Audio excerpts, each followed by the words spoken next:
Si me acompañan, vamos a abrir la Biblia en el Salmo 139. Sabés que cuando el pastor Ariel, porque no nos pusimos de acuerdo para predicar esto, pero cuando el pastor nombró el Salmo 139 vinieron dos pensamientos a mi mente. El primero fue un sticker que anda dando vuelta a un pastor muy conocido que dice: ¡ay, mi madre! Fue lo primero que yo pensé, ya saben de qué estoy hablando, no lo quiero nombrar. Pero fue lo primero que pensé cuando dijo el Salmo 139. Lo segundo fue: Señor, este es un buen momento para que vengas ahora. Así que no, bueno, vamos a achatar un poco, pero no, estamos convencidos, mis hermanos, de que el Señor nos habló. A mí, a Él, a cada cual de una manera conforme a las Escrituras. Lo que sí está claro de que vamos a achatar algunas cosas. Yo voy a estar menos efusivo que el pastor Ariel, voy a transpirar menos y nos vamos a ir más rápido. Porque ya está, lo que teníamos que decir lo dijo él, tomó nota, así vamos a achatar algunas cosas. Pero no, ¿sabe qué? Nos alegramos con el hermano de que estamos en el Espíritu. Y seguramente vamos a hacer un enfoque y vamos a trabajar el texto de otra manera. Así que oramos al Señor y luego meditamos en esto. Señor, te damos muchas gracias porque vos estás en el control de todas las cosas. Y como predicaba mi hermano, es una bendición saber que sos omnisciente, que todo lo sabés y que este momento fue preparado por vos. Así que te agradecemos porque tu Espíritu nos motivó a mirar este salmo, Señor. Algo tan precioso que habla de vos, de tu gloria, de todo tu poder, de tu soberanía. Vemos tu omnisciencia, tu omnipresencia, algo glorioso. Y seguramente, Señor, está en tu corazón que hablemos acerca de esto. Te damos gracias y te pedimos ahora que tiernices nuestro corazón para poder estar sensible a tu voz. En el nombre de Jesús. Amén. Amén. Bueno, a modo de introducción ya hemos aprendido por medio de lo que decía el pastor Ariel, ¿no?, lo que es los fundamentos de corandeo. Corandeo significa literalmente de cara a Dios, delante del rostro de Dios. Este concepto con el tiempo se fue ampliando en la iglesia. Este concepto en el tiempo se fue ampliando en la iglesia y ya no quedó solamente en decir delante del rostro de Dios, sino que para todos los creyentes, después de la Reforma en adelante, empezó a ser el concepto que estamos delante del rostro de Dios, bajo la autoridad de Dios, viviendo para la gloria de Dios. El concepto se amplió. Incluso la iglesia primitiva, cuando se veían los cristianos, los judíos se saludaban allá y decían Shalom, pero en la iglesia primitiva se saludaban ¿cómo? ¿Qué decían? Maranata. Con el tiempo, después con los reformadores, pasaron a saludarse corandeo. Corandeo. Se recordaban permanentemente que estaban delante del rostro de Dios, bajo la autoridad de Dios, viviendo para la gloria de Dios.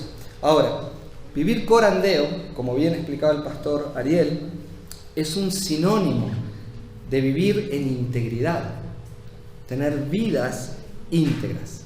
Y déjeme ilustrar esto de alguna manera.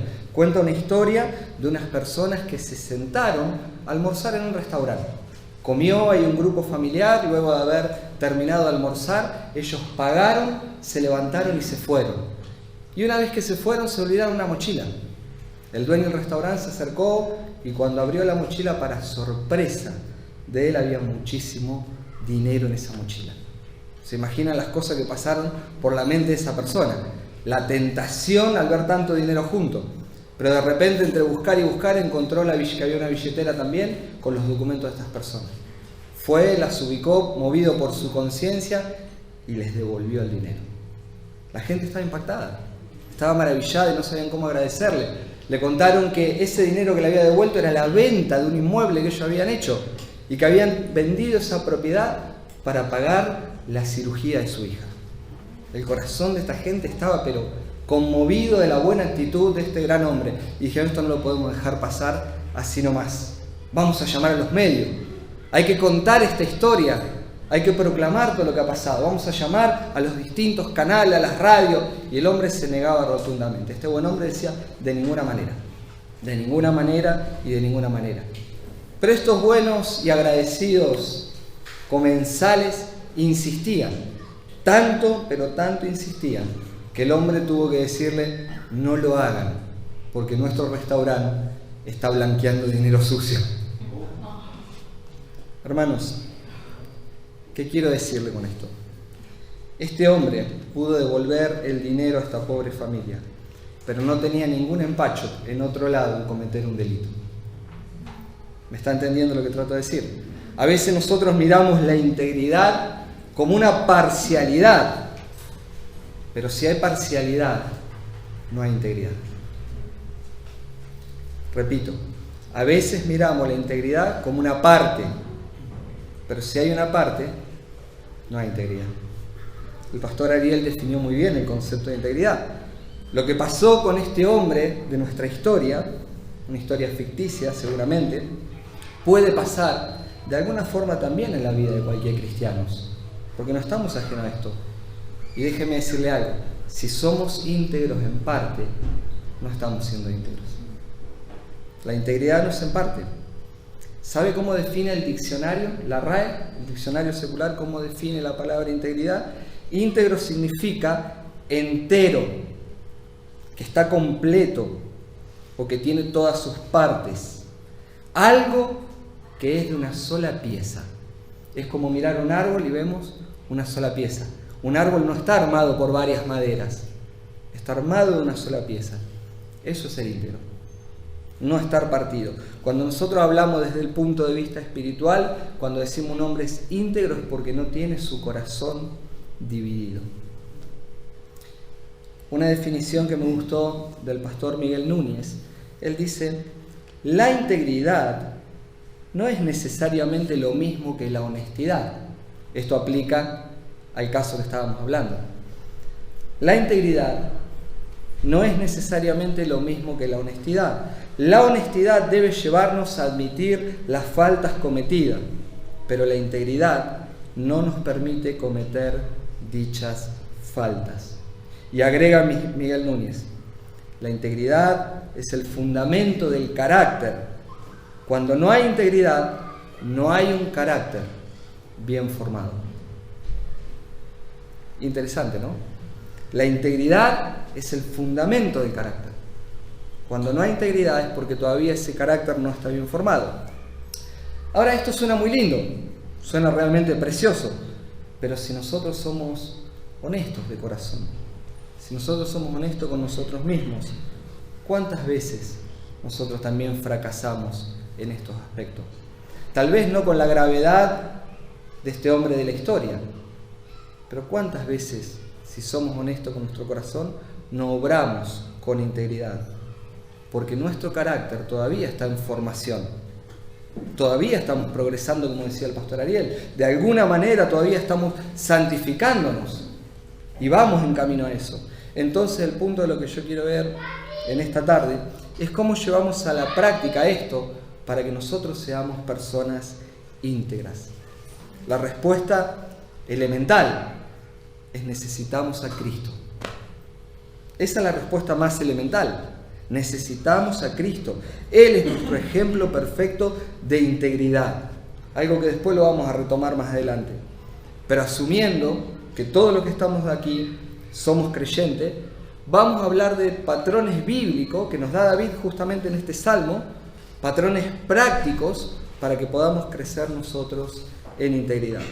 En el Salmo 139, David nos va a enseñar 3 cosas fundamentales que son las que quiero ver yo en esta tarde. Primero, cómo vivir delante del rostro de Dios. En segundo lugar, cómo vivir bajo la autoridad de Dios.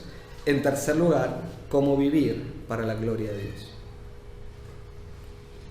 En pocas palabras, cómo llevamos a la práctica corandeo.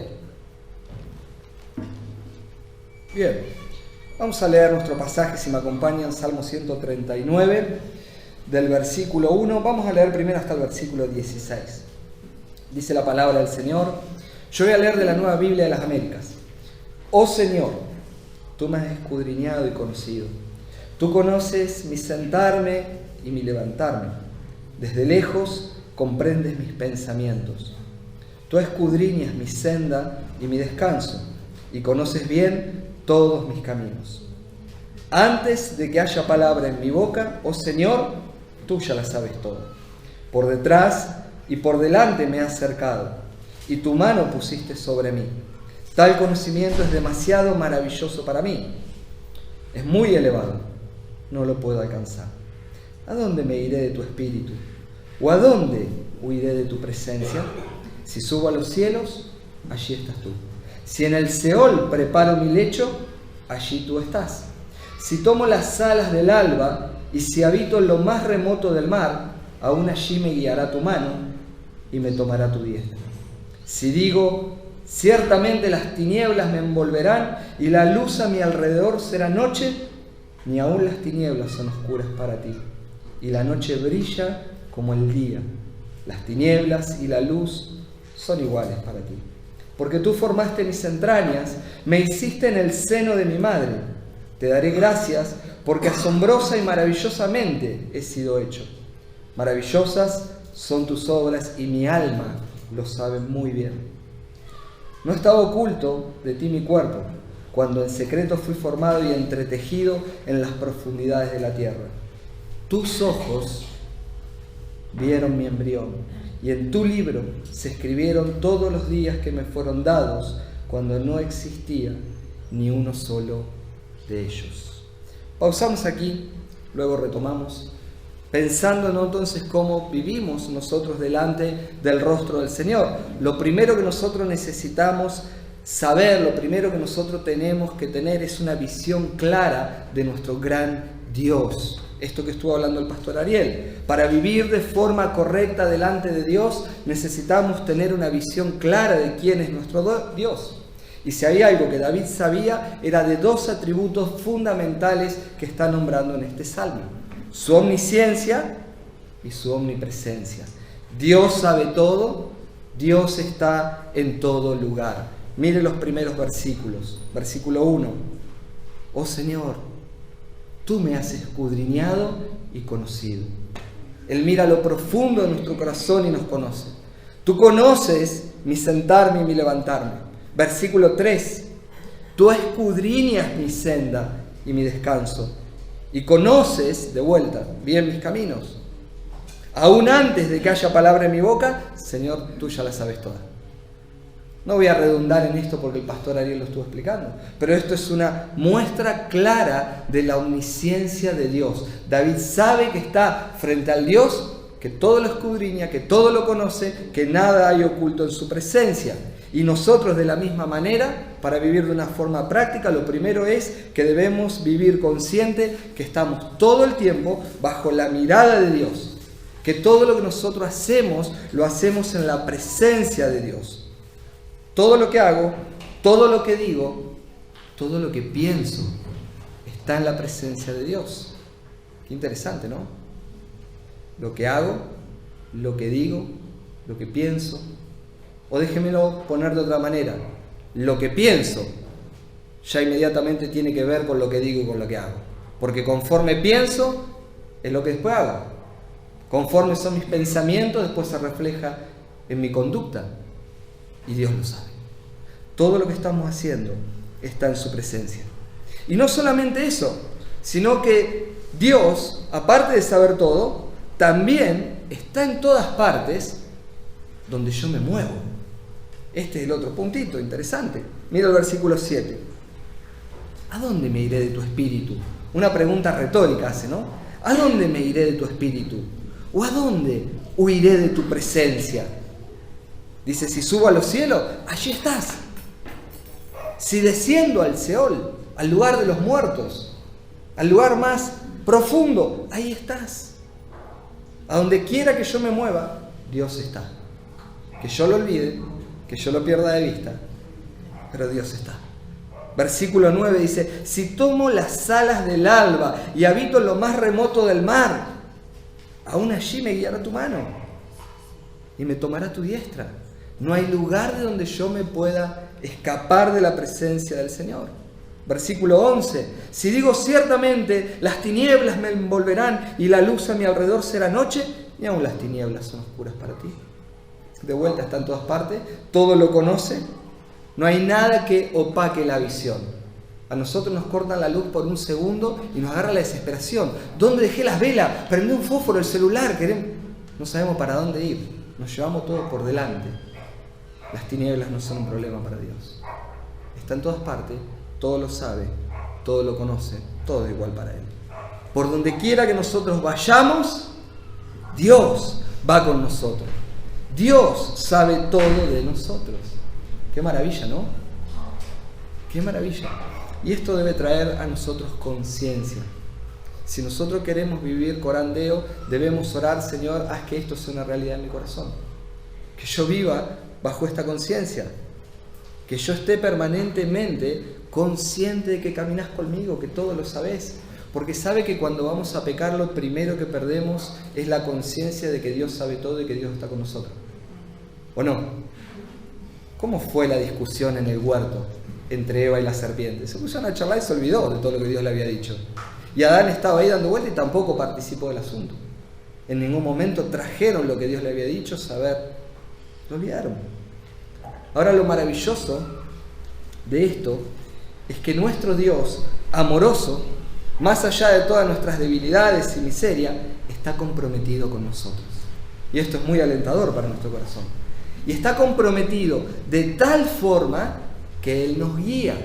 Note lo que dice el versículo 9 y 10. Si tomo las alas del alba y si habito en lo remoto del mar, aún allí me guiará tu mano y me tomará tu diestra. Este Dios tan maravilloso, tan precioso, tan amoroso, más allá de que nosotros perdemos la conciencia, de que estamos limitados, de que somos incapaces, que la naturaleza del pecado muchas veces nubla nuestra visión, y aunque nos vayamos lo más lejos que pensamos que podemos ir, Dios está comprometido con nosotros. Y dice, nos toma de su mano y nos guía. David es un hombre que tiene conocimiento preciso de lo que significa vivir en la presencia de Dios. David sabe lo que es vivir corandeo. Él sabe que Dios es omnisciente, que es omnipresente y que está comprometido con Él para guiarlo. Versículo 1, volvamos hacia atrás, note que dice, oh Señor, tú me has escudriñado y conocido. Mire cómo termina el versículo 24. Y ve si hay en mí camino malo y guíame en el camino eterno. David sabe sus limitaciones, las entiende perfectamente bien. Dice, Señor, tú conoces todo. Tú has escudriñado mi corazón y sabes perfectamente lo que hay. Y también sabes cómo pueden llegar a ser mis caminos. Y el ruego de David es, guíame por el camino eterno. Aunque muchas cosas en esta vida nosotros todavía no logramos entenderla, es precioso saber que así como el buen padre de familia toma a un niño de la mano, un niño pequeño, y lo lleva para guiarlo por la vida, lo instruye por la vida, de la misma manera el Padre Perfecto camina a nuestra par, porque es omnipresente. Y así como está consciente también de lo que hacemos, también está comprometido con nosotros para guiarnos. Entonces, tener de alguna manera una perspectiva clara de estos dos atributos que está nombrando David debería a nosotros a motivarnos, caminar delante del Señor de una forma correcta, caminar tomados de la mano del Señor, estar consciente de que Dios sabe lo más profundo de nuestros corazones, que Dios está en todas partes con nosotros. Debería a nosotros movilizarnos a andar en su presencia con un temor santo, con un temor reverente, viviendo vidas íntegras. El apóstol Pablo dice lo mismo en otras palabras. Efesios capítulo 4, versículo 1 dice Pablo, yo pues prisionero del Señor, les ruego a ustedes que vivan de una manera digna de la vocación con la que han sido llamados. El punto es sencillo. Nosotros fuimos llamados para salvación. Nosotros fuimos arrancados del reino de las tinieblas para pertenecer al reino de la luz de su Hijo Jesucristo.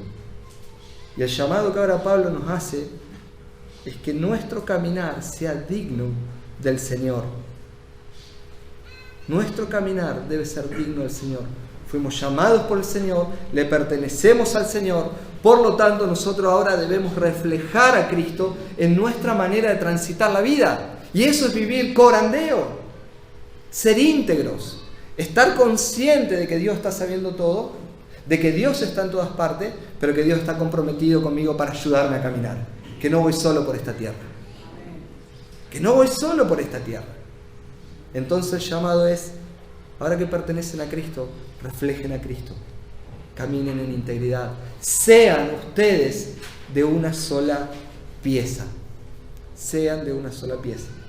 Segunda cosa es cómo vivir bajo la autoridad. Cómo vivir bajo la autoridad de Dios. Porque corandeo es vivir delante del rostro de Dios, bajo la autoridad de Dios, para la gloria de Dios. Y si hay algo entonces que David sabe, que él está siempre delante de la presencia del Dios omnisciente y omnipresente que lo guía, pero también sabe que está bajo la autoridad de Dios. Miren el versículo 5.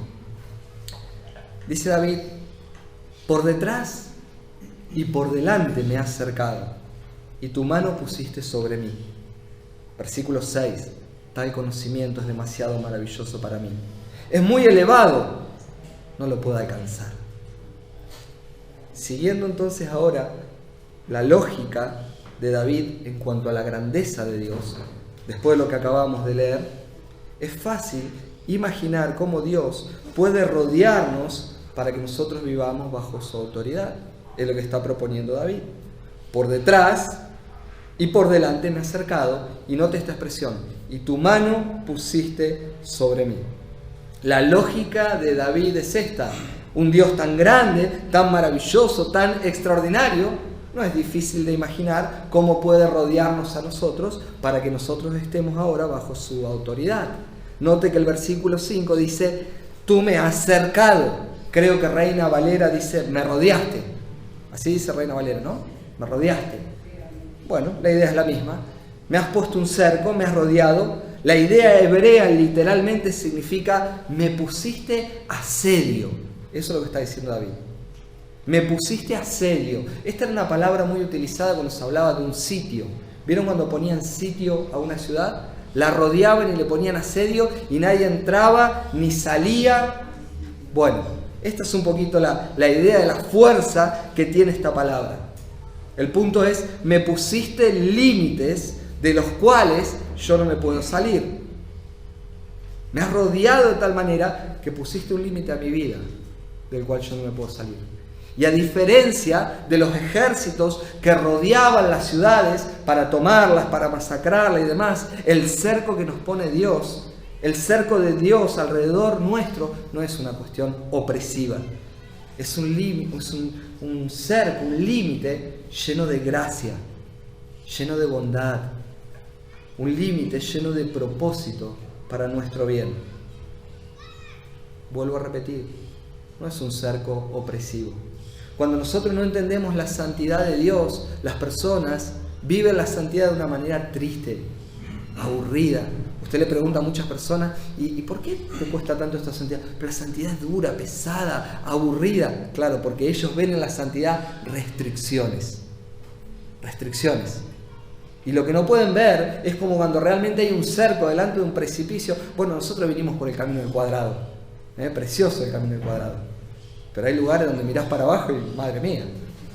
Y ahí estaban todos los guardarray para que nadie lo salte, ¿no? Para protección. Y a veces están los cercos puestos delante nuestro y la gente lo único que mira el cerco y no ve el peligro que hay detrás del cerco. El cerco que Dios ha puesto a nuestra vida es con propósito.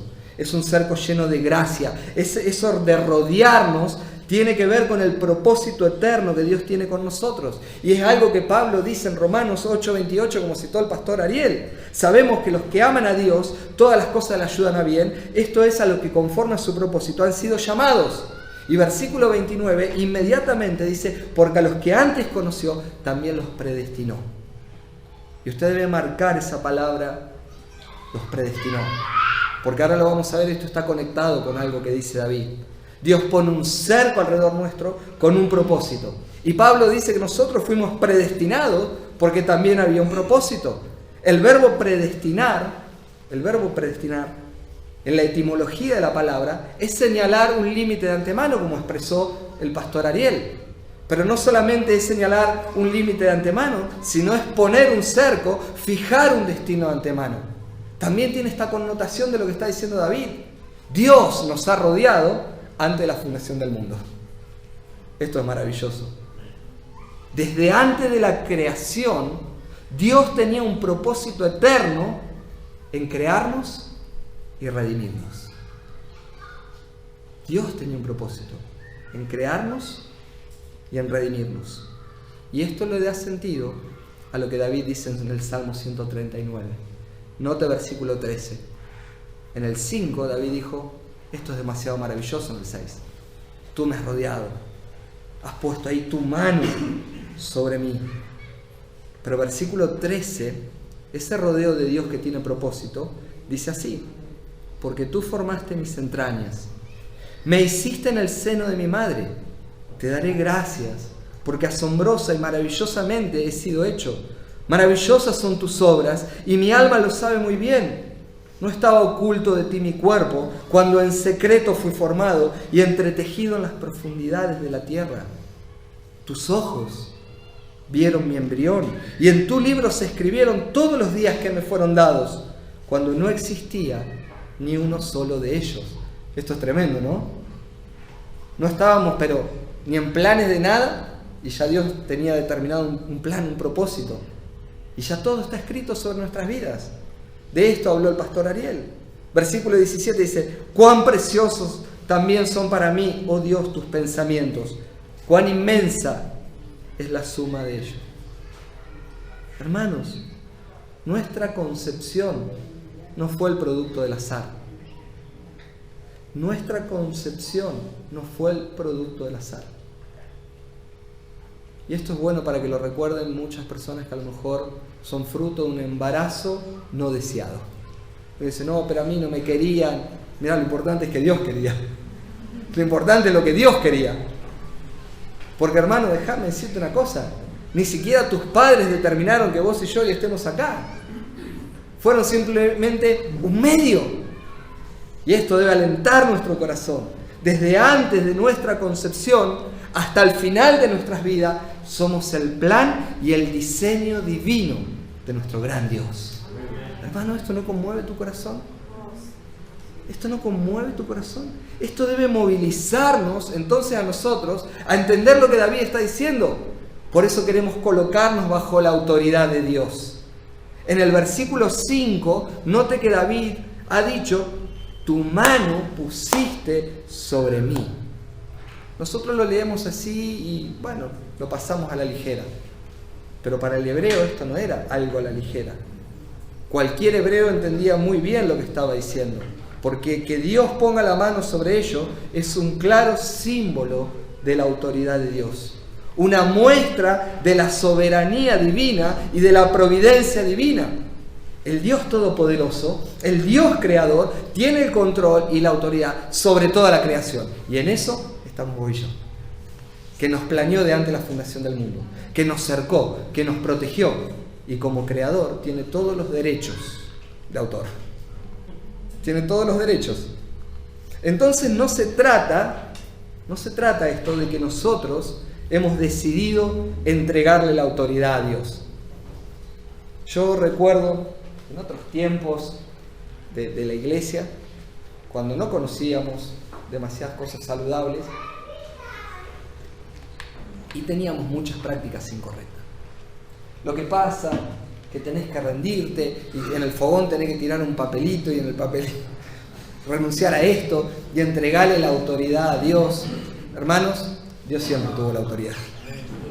Dios siempre tuvo la autoridad porque Él es el soberano. No se trata de que yo le entregue la autoridad. Él la tuvo siempre. Ahora bien, nuestra obediencia a Dios no es una cuestión meramente religiosa o una cuestión meramente legalista, por decirlo de otra manera, sino es la actitud que al reflexionar en esto que estamos hablando, es la actitud nacida de un corazón que está rendido a Dios. Es la actitud nacida de un corazón que está lleno de amor genuino por aquel que lo planeó, que lo preservó y que lo pone bajo su autoridad, bajo su providencia y su protección. Es la actitud natural, la obediencia de la gratitud a nuestro Dios creador y redentor. Porque así como David sabía esto, Pablo nos acaba de decir lo mismo. En Romanos 8:28, ustedes sepan, y 29, que Dios ya tenía un plan con ustedes, que Dios de antes que ustedes se han formado y que sus padres se han formado, ya estaban en la mente de Dios. Dios había determinado un plan divino que era acercarlos, protegerlos y salvarlos para gloria de su nombre. Esto debe motivarnos a levantar la bandera blanca y decir, Señor, aquí estamos. Ver tanto amor por personas como nosotros es lo que debe motivar a vivir corandeo. Vivir corandeo es vivir consciente del conocimiento y la autoridad de Dios. Vivir corandeo es vivir bajo su autoridad porque reconocemos su soberanía, su providencia en todas las cosas, y a esa realidad nosotros nos sujetamos sencillamente para llevarle gloria. Por eso cuando entendemos esto y estamos movidos por el amor, la santidad no es algo aburrido. La santidad se vive como algo aburrido porque lo único que conoce es de restricciones. Entonces andamos como los caballos de sulky o de carro. No sé si en todos los lugares, yo hablo muy de Rosario, ¿no? Veo que los caballos de carro le ponen las antifaces acá. Eso es para que no desvíen la mirada para ningún lado, ¿no? Y hay un cristianismo donde lo único que le hemos enseñado es el evangelio del no. No hagas esto, no hagas aquello, no hagas lo otro. No. Y está muy bien, porque la Biblia está llena de imperativos que tenemos que decir que no. El problema es, dígame, cómo usted resiste. Porque usted dice, no voy a mirar, no voy a codiciar, mientras va derecho, no tiene nada para codiciar al costado. Apenas dobló la esquina y se encontró con eso que le despierta la codicia, ya lo encontró de vuelta. Y otra vez somos vencidos. Hermanos, nosotros no renunciamos a las cosas hasta que nos enamoramos de algo mayor. Necesitamos a Cristo, necesitamos recordar estas verdades, de este Dios inmenso, grandioso, maravilloso, que nos amó, que nos cercó, que nos planeó, que nos redimió para su gloria. Y en la medida que estamos enamorados de Cristo, ya los otros deseos pasan a ser de segundo plano, se van apagando solos. Entonces, más que resistir, lo que tenemos que es enamorarnos de Dios, apasionarnos con Dios, encender nuestro corazón por Dios, y va a ver que después resistir es mucho más fácil. En tercer lugar, cómo vivir para la gloria de Dios. Vamos bien con el tiempo, porque yo no miré cuando arranqué, y cuando un pastor agarra un micrófono, un pelín. ¿Estamos bien? Bien, ok. Bueno, le damos hasta el corte. Estamos bien. Gracias, Ariel. ¿Cómo vivir para la gloria de Dios? Este es nuestro tercer punto. Ya entendimos que vivimos delante del rostro de Dios, en la presencia de Dios. Entendimos que vivimos bajo la autoridad de Dios y por qué debemos vivir bajo la autoridad. Cómo motivarnos a vivir bajo la autoridad de Dios. El tercer punto es, entonces, cómo ahora vivir para la gloria de Dios. Y vamos de vuelta al versículo 19 que estuvo compartiendo el pastor Ariel. Y miremos otro ángulo de esta misma verdad que dijo él. Porque él habló de la justicia de Dios, una realidad innegable que está acá. Una exégesis perfecta hizo el pastor de eso. Versículo 19. Dice la palabra del Señor: oh Dios, si tú hicieras morir al impío. Qué oración se mandó, ¿eh? Si tú hicieras morir al impío. ¡Wow! Por tanto, apártense de mí, hombres sanguinarios, porque hablan contra ti perversamente, y tus enemigos toman tu nombre en vano. ¿No odio a los que te aborrecen, Señor? ¿Y no me repugnan los que se levantan contra ti? Los aborrezco con el más profundo odio. Se han convertido en mis enemigos. No voy a repetir lo mismo que ya el pastor estuvo enseñando sobre la justicia de Dios, porque sería una redundancia. Y imagino que todos deben haber tomado nota. Pero pensemos otro ángulo respecto a esta verdad. A primera lectura, parecería que esto como que no tiene mucho que ver con vivir para la gloria de Dios corandeo, ¿no? El tipo está pidiendo muerte, aborrecimiento, y dice, ¿y esto qué tiene que ver con que pida a David semejante cosa con la gloria de Dios? Sin embargo, lo que David trata de expresar aquí es el celo que tiene su corazón por el Dios de gloria. Él acaba de describir, conforme a lo que hemos leído, y acaba de exponer delante de todo la majestuosidad de este Dios, de su omnisciencia, su omnipresencia, su soberanía, su providencia, su autoridad. Y después de exponer semejante Dios tan extraordinario y maravilloso, termina de hablar de soberanía, de providencia, de autoridad, de majestuosidad. Este Dios merece ser adorado y reverenciado. Sin embargo, no todos los hombres lo hacen. Esto está claro. Los hombres, en su naturaleza de pecado, según el Evangelio de Juan, dice que amaron más las tinieblas que la luz, porque sus obras, ¿cómo eran? Malas. ¿Ve el contraste? David está exponiendo un Dios glorioso, que en todo tuvo un plan redentor, que nosotros somos parte de ese plan, que nosotros fuimos ese embrión mirado por los ojos de Dios, donde sopló vida, donde miramos acá la naturaleza de la falda y vemos la montaña y decimos, esto es de loco, una palabra hizo todo esto. Río, mares, peces, montañas, colores de animales, plumaje, perfumes de planta. Sin embargo, los hombres en su naturaleza de pecado amaron más las tinieblas que la luz y se comportan como enemigos de Dios, como hijos de iras, blasfeman contra Dios. Por tanto, David lo que hace es tomar de alguna manera en este salmo distancia de la conducta que tienen estas personas, que el pastor Ariel lo puso en otras palabras. David toma distancia de las personas estas. Y el punto para nosotros es que nosotros debemos amar a las personas. Claro que sí, pero debemos ser celosos del nombre de Dios. Debemos amar a las personas. No son nuestros enemigos. De hecho, si fueran nuestros enemigos, también el Señor Jesús nos mandó a amarlo. Sermón del Monte. Pero el punto, debemos tomar distancia cuando estas personas agreden el nombre de Dios. Debemos ser celosos del nombre de Dios. Porque tener celo por el nombre de Dios es tener celo por su gloria. Tener celo por el nombre de Dios, repito, es tener celo por su gloria. Su persona y su gloria nunca están separadas. Jamás. Y todo lo que Dios hace, lo hace para su gloria. Y eso refleja en nosotros un deseo de santidad, un deseo de integridad, porque estamos tratando de agradar al Señor y de llevarle gloria. Entonces no debemos permitir que en nuestra presencia las personas hagan, digan o festejen cosas que agredan el nombre de Dios, que agredan la santidad de Dios. No debemos permitirlo. De ninguna manera. Hoy veníamos en el auto con mi esposa y 3 hermanas de Rosario. Y veníamos casualmente hablando de esto. Veníamos hablando un poco de esto. De que a veces nos encontramos con personas que quieren movilizarnos a actuar en contra de nuestro Dios. Que sus conversaciones no son sanas. A mí me causa mucha, no sé si decir gracia, pero me parece interesante. No sé si a usted le ha pasado, que de repente estamos en un grupo de personas que no conocen al Señor y por ahí tienen una mala palabra, un exabrupto de alguna manera e inmediatamente dicen, uy, perdón porque vos, y te tratan así como vos un bicho medio raro, medio mojigato, ¿no? Una cosa así media, como que... ¿Le ha pasado? O lo ha escuchado alguna vez, ¿no? Como que se retractan.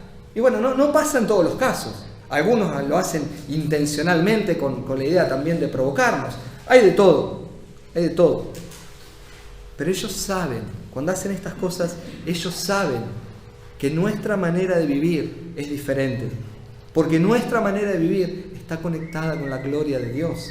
Si estamos viviendo vidas íntegras, nuestra vida está conectada con la gloria de Dios. Nosotros vivimos corandeo, porque estamos conscientes que estamos delante del rostro de Dios, que Dios va con nosotros a todas partes, que Dios nos lleva tomado de la mano y nos empodera de alguna manera.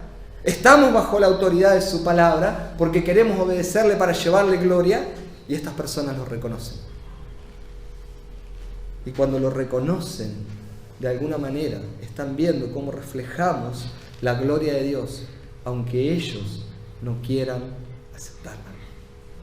Porque no es que no entienden. Si hay una mentira que muchas veces los cristianos nos creemos de las personas inconversas, es que ellos están cegados y no entienden. Romanos capítulo 1, 2 es categórico en esto, ¿no? Porque al terminar el capítulo, el 1, si no me equivoco, después de toda la revelación natural de Dios a través de todas las cosas que vemos, los cielos, la tierra, todo lo que nombramos, la gente no tiene duda de que Dios existe. Por eso al terminar Romanos dice, de modo que no tienen excusa. Vio que la persona le dice, no, yo no creo en Dios. Y usted le da todos los argumentos y dice, no, yo creo. Hace poco predicando el Evangelio, una persona me dice, después de todo el Evangelio que le expliqué, terminó diciendo, cuando yo le pregunté, al final, ¿en qué crees entonces? Yo creo en partículas cósmicas. Y digo, wow, tenés que tener fe para eso. Tiene más fe que yo. Tenés que tener más fe que yo para creer que las partículas cósmicas crearon todo esto. Que dos átomos se pelearon y salió toda esta gloria. A mí es más fácil entender que hay un arquitecto perfecto detrás de todo esto. Un soberano y un creador. Entonces las personas no tienen excusa. Cuando dicen, no, yo de ninguna manera creo en Dios, te está mintiendo. Porque su conciencia grita por dentro que hay un creador. Y ellos saben que nosotros estamos conectados con la gloria de Dios. Y probablemente no podamos cambiar muchas de las circunstancias en todas las ocasiones. Hay personas que se retractan y se disculpan con nosotros. Hay personas que nos pueden agredir. Por eso probablemente no cambiemos todas las situaciones. Pero las personas no creyentes deben saber que no cuentan con nosotros cuando se trata de deshonrar, de agredir la santidad de Dios. Porque nosotros vivimos para su gloria. Por supuesto, que intentar vivir corandeo para la gloria de Dios es algo que con toda seguridad también nos va a traer muchísimos problemas. Eso délo por cierto, porque vivir corandeo implica vivir bajo el temor de Dios, de alguna manera, y no bajo el temor de los hombres. Y si nosotros somos honestos, hermano, con nuestro corazón, ¿cuántas veces le tenemos más temor al hombre que al mismo Dios? No hace falta que usted levante la mano y me lo diga. Yo sé que usted le teme al hombre, porque yo también lucho con esas cosas. Y nos estamos santificando. Dice, no, yo no le temo a nadie. Sí, vos le temes. Lo que pasa es que hay cosas que a veces no te diste cuenta. A veces le temes a tus amigos, pueden ser familiares, puede ser tu jefe en el trabajo, cuando te presiona a hacer cosas que vos sabés que no están bien, y vos cedés, y te presionan a hacer, a decir cosas que no deberías decir, como dijo el pastor Ariel hace un rato, a veces un mal momento, un mal chiste, y le hacemos una mueca como para distender el momento. ¿Sabes qué es eso? Temor al hombre. Estás tratando de no quedar mal con ellos. Y el temor al hombre, hermano, está camuflado de tantas maneras diferentes. Es un camaleón tan maravilloso que toma cualquier color, pero está en nosotros. Y es una de nuestras grandes debilidades, en la cual debemos enfocarnos y trabajar en nuestra santificación. Porque mientras hay temor al hombre, no nos damos cuenta que le estamos robando la gloria a Dios. Estamos atentando contra la gloria de Dios. Y muchas veces ese temor al hombre se ve motivado en nosotros sencillamente porque tenemos la necesidad de ser aprobados, de ser valorados. Tal vez necesitamos sentirnos queridos, reconocidos. Hermano, aún los predicadores muchas veces terminamos de predicar y el temor al hombre hace que bajemos y digamos, ¿y cómo estuvo el mensaje? ¿Qué te pareció? Estamos esperando y si nadie nos dice nada, hay un silencio. Che, ¿será que...? Porque parece que necesitamos la aprobación de nuestros oyentes. Temor. Necesitamos satisfacer muchas veces nuestro orgullo, nuestro ego. Y eso hace que muchas veces entonces estemos cediendo a las presiones humanas que van contra la voluntad de Dios y estamos negociando nuestra integridad, atentando contra la gloria de Dios. Hace muchos años, a mí los chicos me encantan, porque los chicos tienen cada cosa y ellos a veces no le temen a nada. A veces hay que enseñarle el temor, ¿no? Pero 25 años atrás, 26 años atrás, por lo menos, mi hijo mayor era muy pequeño, tenía 4 añitos por ahí, y yo lo llevé a un negocio donde había un ex socio mío, que cuando yo me convertí al Señor, me abrí de ese negocio, inmediatamente, y lo llevé, y este socio mío había tomado un empleado. Mire qué fácil se lo ilustro esto. Y cuando estábamos ahí, llaman por teléfono preguntando por mi socio, y atiende el empleado, y el empleado le dice, no está. Y mi hijo, cuando vio que dijo que no estaba, él lo tenía delante de él, me miró así, me miró a mí, a ver qué decía yo, y yo me paralicé. Yo me parece, no sabía qué hacer en ese momento. Cuando corta el teléfono el empleado, mi hijo, como yo había quedado mudo, él le dice, vos le dijiste una mentira. Y el empleado lo mira así, con raíces católicas, y le dice, bueno, Juan, es una mentirita piadosa. Y mi hijo, así sin ningún empacho, le dice, piedad vas a pedir en el infierno. Y yo lo quería agarrar así, me lo quería cargar. Bueno, fue muy drástica la escena, ¿no? Fue así, tal cual como se las cuento. No tenía conciencia de lo que era el temor al hombre, claramente. Fue una buena lección para mí. No hacía falta ser tan agresivo. Pero cuántas cosas cedemos, hermano. Cuántas cosas cedemos. Entonces, volviendo, por otro lado, dejando un poco ya esto del temor al hombre, otra de las cosas que pone nuestra integridad a prueba, no solamente es el temor al hombre, sino la misma prueba. ¿Sabía usted que la prueba pone nuestra integridad a prueba? Acompáñeme por un segundo rápido a Job. Mire, quiero mostrarle algo en Job. Déjeme. No lo vamos a analizar, ni vamos a hacer una exégesis de esto, solamente vamos a mirar algo. Y ya volvemos al Salmo. Job capítulo 1. Todos conocemos la historia de Job. Dice verso 1. Hubo un hombre en la tierra de Uz llamado Job. Aquel hombre era intachable, recto, temeroso de Dios y apartado del mal. Miren las características de este hombre. Intachable, recto, temeroso de Dios y apartado del mal. Señor, hazme como Job. Sabemos lo que pasó. Vino Satanás, con permiso de Dios, lo sacudió por todas partes. Versículo 8. Y el Señor dijo a Satanás, ¿te has fijado en mi siervo Job? Porque no hay ninguno como él sobre la tierra. Es un hombre intachable, recto, temeroso de Dios y apartado del mal. Lo que dice el versículo 1, Dios lo confirma en el versículo 8. Dios tiene el mismo concepto de Job. Viene la prueba, él es sacudido por todas partes, Satanás lo hace hilacha. Mire capítulo 2.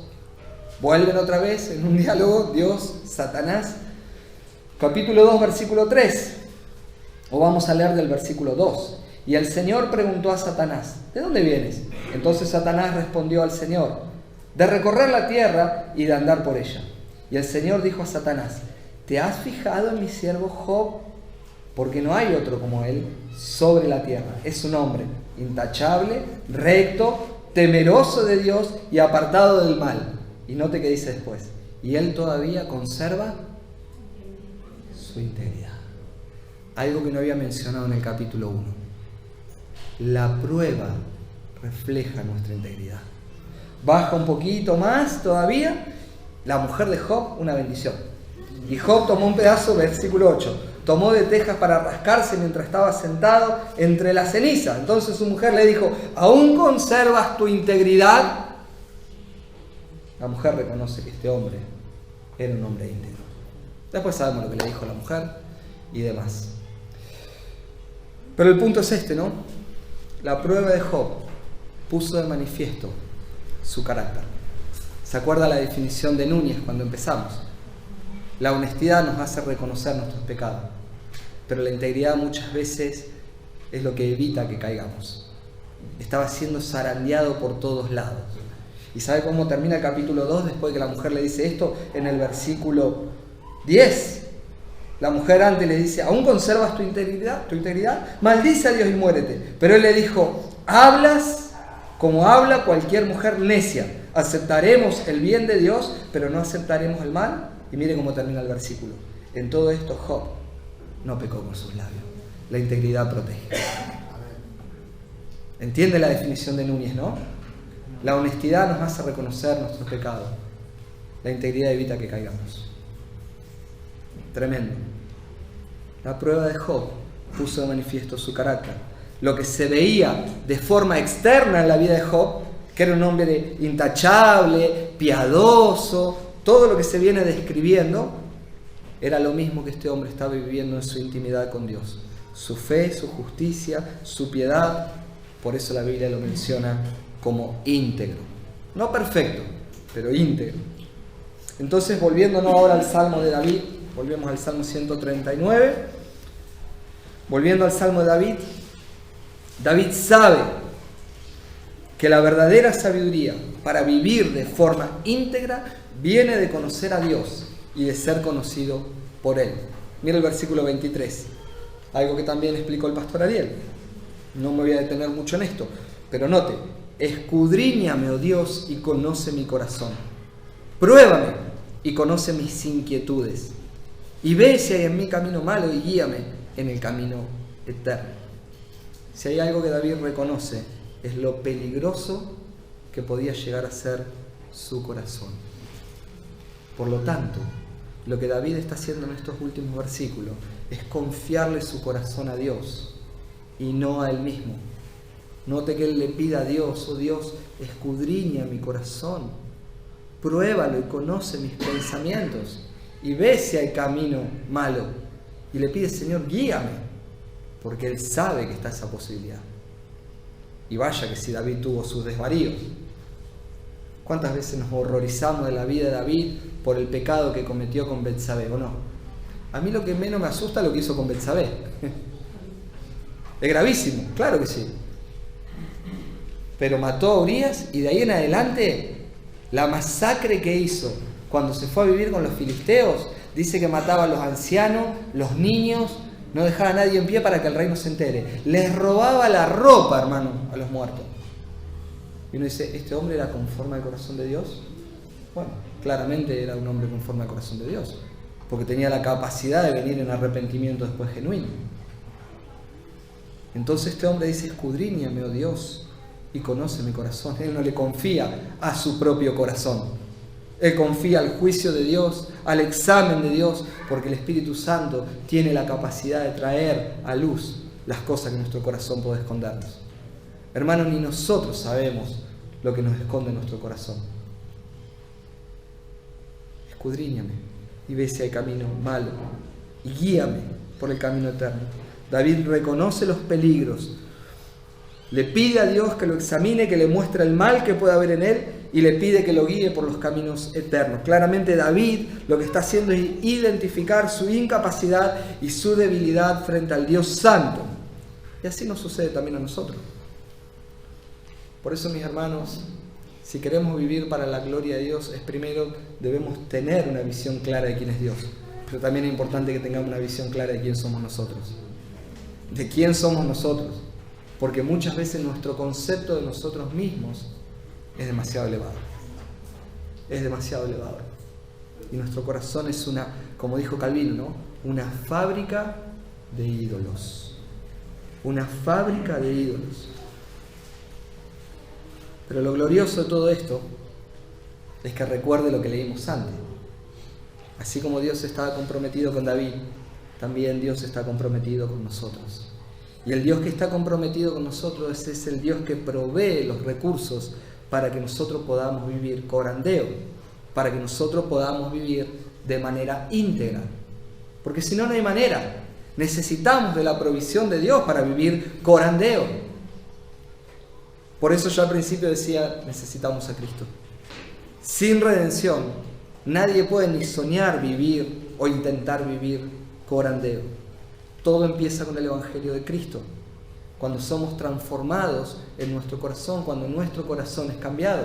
La transformación no se trata de cosas externas, porque si no caemos en lo que decía el pastor Ariel, terminamos actuando con hipocresía. Somos algo en público que no le vivimos en privado.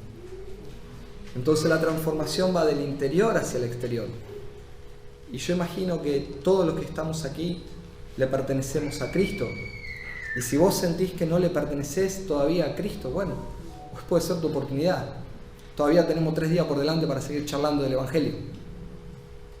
Por una cuestión de tiempo no voy a explicar el Evangelio ahora, pero estamos 3 días acá. Hay hermanos maduros, hay pastores, podemos seguir charlando el Evangelio. Si hay duda en tu corazón respecto a la conversión. Pero no hay corandeo sin redención primero, esto está claro. Y para quienes fueron ya redimidos por Cristo, esto es muy animador, porque hemos recibido la justicia de Cristo. Estamos unidos a Cristo. Y si estamos unidos a Cristo, por lo tanto, el poder de Cristo actúa en nosotros a través del Espíritu Santo para nuestra santificación. todo el poder de Dios ahora coopera a favor nuestro para que nosotros podamos vivir corandeo. Es una mentira que no se puede. Es una mentira que no se puede. Se puede. En segundo lugar, en ese proceso de santificación, Dios nos ha provisto su palabra. Tenemos todo el consejo de Dios. Tenemos su palabra revelada para nosotros, que es el medio por el cual podemos conocer más a Dios. ¿Queremos enamorarnos de Dios? Tenemos que abrir su palabra. No hay otra manera. El pastor Ariel citó el texto de Corintio que decía: nosotros tenemos la mente de Cristo. ¿Cómo puede conocer usted una persona en intimidad si no pasa tiempo con ella? Yo siempre lo ilustro de esta manera. Imagine que usted toma un colectivo y en ese colectivo que toma usted para ir a trabajar, todos los días ve a un vecino de su barrio que sube vestido de blanco. Y usted sabe dónde sube esta persona del colectivo y dónde baja. Y cuando usted vuelve del trabajo en el mismo horario encuentra a la misma persona. Entonces usted deduce: este puede vivir una cuadra, 2 de mi casa, pero está acá en el barrio, es vecino. Y debe trabajar en tal lado. Si está vestido de blanco o es panadero, odontólogo, empieza a sacar conclusiones. Pero usted no conoce a esa persona. Porque su relación es... Para conocer a una persona tenemos que pasar tiempo con esa persona. Yo conozco a mi esposa. Hace 33 años que estamos juntos. Sé qué le gusta, qué no le gusta. Si acá usted me ata los ojos, yo empiezo a tocar la nariz de todos ustedes y yo sé cuál es la nariz de mi esposa. Porque se la toco todas las noches. Hago así la nariz, yo no me apreté la nariz. Yo conozco su nariz. Y puedo conocer, detallarla perfectamente. Desde que estamos casados yo duermo abrazado a ella. Aun cuando a veces nos enchinchábamos. Después me habla de matrimonio. Pero yo a veces enchinchábamos, yo tengo así como el brazo acostumbrado. Entonces por ahí estaba enojado en tiempos de pecado, que uno no quiere arreglar cuenta, y el brazo a la noche te dormía hacía así, me acordaba y lo tiraba para abajo.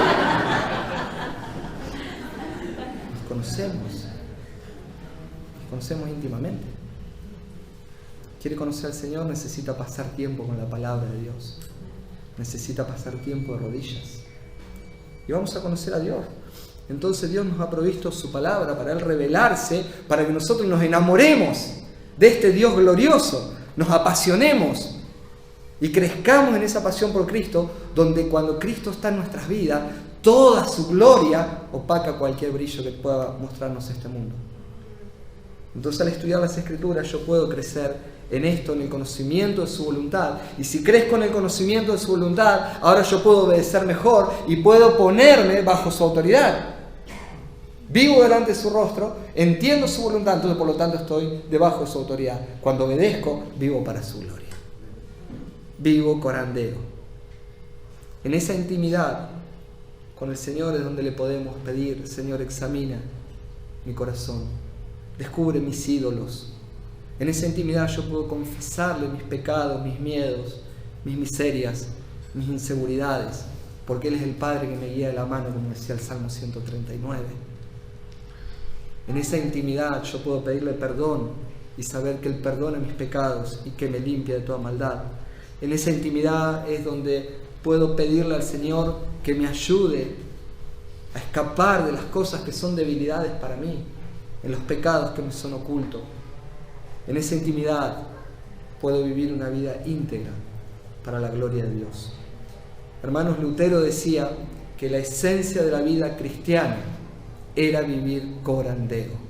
La esencia de la vida cristiana era vivir corandeo. Y el concepto corandeo no es nuevo. No lo inventaron los reformadores. No lo inventó Sproul.